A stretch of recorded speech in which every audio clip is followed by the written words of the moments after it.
Hi hello ವೀಕ್ಷಕರೇ, ನಾನು ಈ ದಿನ ತಂಪಾಗಿರೋ ಹೆಸರು ಕಾಳು ಮತ್ತು ಸೊಪ್ಪು ಬೇಳೆ ಹಾಕಿಬಿಟ್ಟು ಪಲ್ಯ ಮಾಡೋದನ್ನು ತೋರಿಸ್ತಾ ಇದ್ದೀನಿ. ತುಂಬ ಸುಲಭವಾಗಿ ಮತ್ತು ಆರೋಗ್ಯಕ್ಕೂ ಒಳ್ಳೆಯದು. ಇಲ್ಲಿ ಸ್ವಲ್ಪ ಎಣ್ಣೆ ಹಾಕ್ಕೊಂಡಿದ್ದೀನಿ. ಎಣ್ಣೆ ಹಾಕ್ಬಿಟ್ಟು ಸಾಸಿವೆ ಹಾಕಿದ್ದೀನಿ. ಸಾಸಿವೆ ಹಾಕ್ಬಿಟ್ಟು ಒಂದೆರಡು ಹಸಿಮೆಣಸಿನ್ಕಾಯಿ ಮತ್ತು ಒಣಮೆಣಸಿನ್ಕಾಯಿ ಕರ್ಬೇವಿನ ಸೊಪ್ಪು ಹಾಕ್ಬಿಟ್ಟು ಒಂದು ಮೀಡಿಯಮ್ ಸೈಜು ಈರುಳ್ಳಿ ತಗೊಂಡಿದ್ದೀನಿ. ಇದನ್ನು ಫ್ರೈ ಮಾಡ್ಕೊಳ್ಳಿ. ಈರುಳ್ಳಿ ಎಲ್ಲ ಸ್ವಲ್ಪ ಚೆನ್ನಾಗಿ ಫ್ರೈ ಆಗಬೇಕು.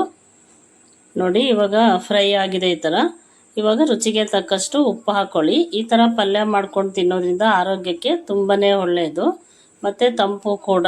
ಮಕ್ಕಳಿಗೂ ಈ ಥರ ಮಾಡಿಕೊಡಿ, ತುಂಬ ಚೆನ್ನಾಗಿರುತ್ತೆ. ನೋಡಿ, ಇವಾಗ ಹೆಸರು ಕಾಳು ಮತ್ತು ಸೊಪ್ಪು ಮತ್ತು ತೊಗರಿಬೇಳೆನ ಬೇಯಿಸ್ಕೊಂಡಿದ್ದೀನಿ.